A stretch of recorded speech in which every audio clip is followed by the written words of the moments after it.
Welcome my YouTube channel. हम जो chapter discuss कर रहे हैं अब तक उसमें हम लोग फूड के मेन पोषक तत्व हैं, जो पोषक तत्व के मेन कंपोनेंट क्या क्या है उसके बारे में डिस्कस कर रहे थे। उसके न्यूट्रिएंट्स होते हैं, हमने पढ़ा था फैट है, बटर है, कार्बोहाइड्रेट है, प्रोटीन है। अब तक हमने प्रोटीन डिस्कस किया था, आज हम डिस्कस करेंगे फैट के बारे में। फैट हमको तो अगर देखते अपनी ढर्रा लाइफ में डेली हम ये लोग यूज करते हैं टर्म फैट है। कोई थोड़ा सा मोटा होता है वो फैटी बहुत हो गया है, फैट आना शुरू हो गया है।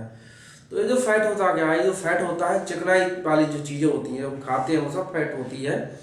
ये fat highly complex organic compound होती हैं, बहुत जटिल मॉलिक्यूल होती हैं। ये कोलेस्ट्रॉल है, ट्राइग्लिसराइड्स है, फॉस्फोलिपिड्स हैं, ये सब फैट के ही एग्जाम्पल्स होती हैं। तो ये कॉम्प्लेक्स कंपाउंड होते हैं, जटिल बने हुए कंपाउंड होते हैं। ये चिकनाई वाले पदार्थ जो हम लेते हैं वो सबके सब फैट कहलाते हैं। घी है, मक्खन है, तेल है इत्यादि है, ये सब क्या फैट कहलाते हैं। फैट हमारे शरीर को बहुत अधिक समय तक एनर्जी देते हैं। फैट में कार्बोहाइड्रेट और प्रोटीन की तुलना में भी ज़्यादा एनर्जी देते हैं। ये जब हम बॉडी में लेते हैं, जब हम खाना पीना नहीं खाते हैं, फास्ट रखते हैं, तो फैट मॉलिक्यूल जो होते हैं ब्रेक होकर के हमको एनर्जी प्रोवाइड कराते हैं। तो ये हमारा थोड़ा जनरल फैट के बारे में हो गया। Now we discuss properties of fat. Fat की क्या प्रॉपर्टीज होती हैं।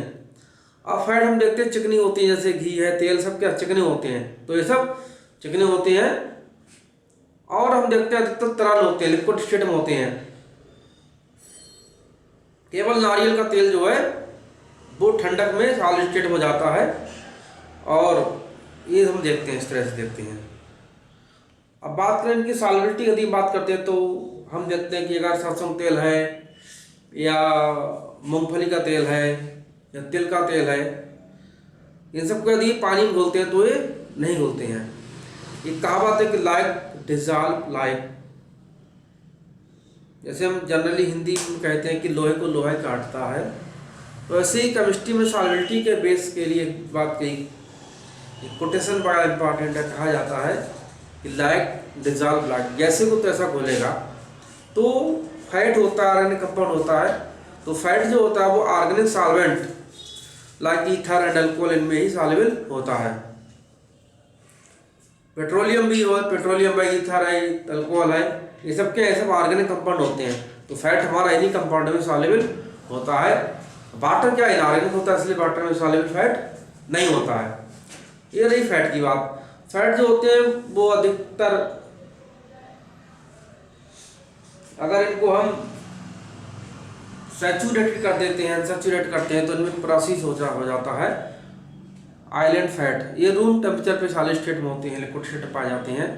तो आयल फैट में थोड़ा सा डिफरेंस भी पाया जाता है, इनकी स्टेट, फिजिकल स्टेट को देखकर कह सकते हैं। वो हालांकि एक ही चीज़ होती है, आयल एंड फैट, थोड़ा डिफरेंस हो जाता है, ये है।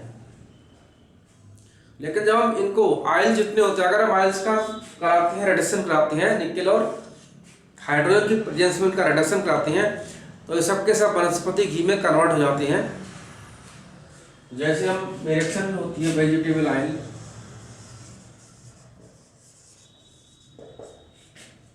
अगर हम रिडक्शन करते हैं H2 निकेल की प्रेजेंस में, तो ये वनस्पति घी में बन जाता है।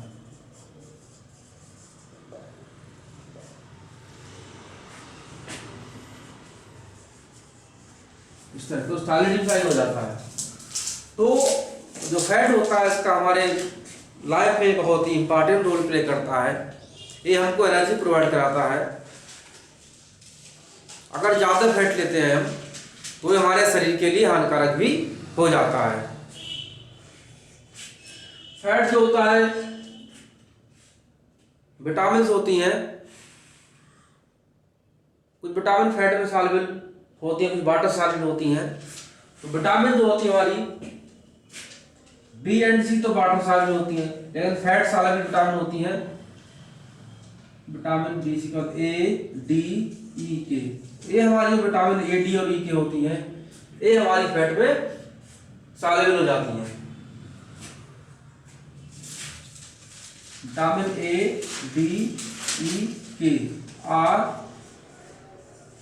Fat soluble. तो इसलिए फैट का होना हमारे शरीर में बहुत जरूरी है कि अगर फैट नहीं होगा शरीर में हमारे तो एनर्जी भी कम हो जाएगी बहुत हमारी, और अगर फैट की डिफिशियंसी हो जाती है तो जो विटामिन हम लेते हैं वो डिसॉल्व नहीं हो पाएगी, तो खाएं तो हमें रोग उत्पन्न हो जाते हैं। अब बात आती है फैट के सोर्स, कहाँ से हमें फैट प्राप्त होता है। तो ये जो फैट के सोर्स होते हैं एनिमल सोर्स होते हैं, प्लांट सेल होते हैं। Animal source and plant source जो होते हैं, एनिमल सोर्स की यदि पहले हम बात करते हैं, प्लांट सोर्स या वनस्पति सोर्स की बात करते हैं, तिल है, मूंगफली है, सूरजमुखी है, वनस्पति घी है, अखरोट है, सोयाबीन है, बादाम है, कैशू है, इन सब में बहुत मात्रा में क्या होता है फैट पाया जाता है। और ड्राई फ्रूट्स जो होते हैं बहुत ही लाभदायक हम लोग के लिए होते हैं, ड्राई फ्रूट्स में एनर्जी ज़्यादा होती है, ड्राई फ्रूट्स का हमको सेवन करना चाहिए, हानिकारक भी नहीं होते हैं। फिर हमारे एनिमल सोर्स जो होते हैं, हमारा दूध होता है एनिमल से मिलता है, एग का जो पीला भाग होता है, एग का यॉक बोलते हैं उसके लिए है, वो हमको फैट देता है। मछली है, मांस है, दूध है, अंडा है, तो इन सब में हमारा फैट पाया जाता है। फंक्शन ऑफ फैट, फैट के मेन कार्य क्या होते हैं भैया, शरीर में भोज्य पदार्थों के संचय के रूप में, तो हम जो खाते पीते हैं भोज्य पदार्थ लेते हैं उनके संचय के रूप में ये रहता है हमारे, अधिक समय तक ऊर्जा उत्पन्न करने में। फैट जो होता है वो काफी देर तक ऊर्जा देता है। हम ग्लूकोज अगर पी जाते हैं तो वो इंस्टेंट एनर्जी देता है, कार्बोहाइड्रेट जो ग्लूकोज होता है ग्लूकोज फॉर्म में, वो तुरंत एनर्जी देता है, थोड़ी देर फिर भूख लगना शुरू हो जाती है। लेकिन जो फैट होता है वो फैट काफ़ी देर तक हमें ऊर्जा प्रदान करता है। मांसपेशियों में जरूरत पड़ती है तो वहाँ पर ही फैट होता है, एनर्जी प्रोवाइड कराता है, हमें भूखे रहते हैं अगर हमें, तो हमारा जो फैट बॉडी का फैट होता है पिघलता है, वो भी हमको एनर्जी ही देता है। फैटी एसिड की प्राप्ति, इसके द्वारा फैटी एसिड हमें मिलते हैं जो शरीर ग्रोथ के लिए इंपॉर्टेंट होते हैं। फैटी एसिड ये जो सोडियम पोटेशियम साल्ट होते हैं उनसे सोप बनते हैं, सोप का फॉर्मेशन होता है। उसके बाद में शरीर का जो हमारा तापमान होता है उसको कंट्रोल करती है, फैट जो होता है हमारा होता है, शरीर को सुरक्षा प्रदान करती है। फैट अगर थोड़ा व्यक्ति थोड़ा फैटी होता है, अगर गिर गिरा जाता है तो उस चोट का असर कम पड़ता है शरीर पर हमारे है, इस तरह से सुरक्षा प्रदान करता है। पाचन संस्थान की क्रियाशीलता भी हमारा फैट बना रहता है। पाचन हम अगर चिकनाई लेते हैं, भोजन आज कहते हैं चिकनाहट पूर्ण होना चाहिए। अगर हम चिकनाई लेते हैं तो जो आंतें होती हैं वो साफ होती रहती हैं, चिकनाई के द्वारा जो हमारा कॉन्स्टिपेशन पैदा नहीं होता है, इसलिए थोड़ा बहुत घी हमको खाना चाहिए, जिससे क्या होता है कि पाचन संस्थान ठीक रहता है। प्रोटीन की बचत, हम फैट अगर लेते हैं फैट में सबसे ज़्यादा एनर्जी पाई जाती है, कार्बोहाइड्रेट प्रोटीन से भी ज़्यादा एनर्जी फैट में होती है। तो अगर हम फैट लेते हैं तो हमारी प्रोटीन की भी बचत होगी, ये होता है। अब बात आती है इसके कमी से रोग, कमी का क्या प्रभाव होता है। तो भाई अगर फैट की कमी आ जाएगी तो हमने कहा जो विटामिन होते हैं, जो फैट सॉल्युबल विटामिन होते हैं वो ठीक से घुल नहीं पाएंगे, प्रॉपरली घुल नहीं पाएंगे, तो हमारे शरीर में ऊर्जा कमी होने लगेगी, पहचान होती है, होंठ फटने लगते हैं, त्वचा रूखी रूखी हो जाती है।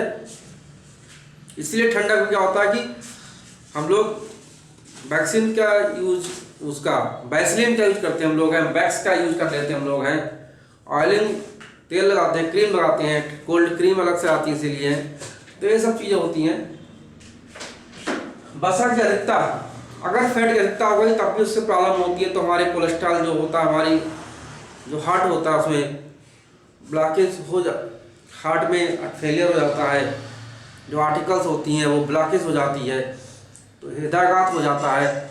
तो इस तरह से इसके अधिकता के नुकसान होते हैं। मोटापा बढ़ता है तो हमारे साथ ढेरों सारी बीमारी आती हैं। तो ये तो बात फैट के बारे में, तो हम हर चीज़ को बैलेंस करके लेना चाहिए, बैलेंस डाइट लेना चाहिए। फैट हमको ऐसा नहीं फैट बिल्कुल ना खाए, घी तेल, हमको घी तेल भी खाना चाहिए, लेकिन आजकल हम लोग रिफाइंड के पीछे भाग रहे हैं। तो रिफाइंड आप ना खाएं, घर का तेल खाएं, चाहे सरसों तेल खाएं, चाहे मूंगफली तेल खाएं, चाहे सनफ्लावर तेल खाएं।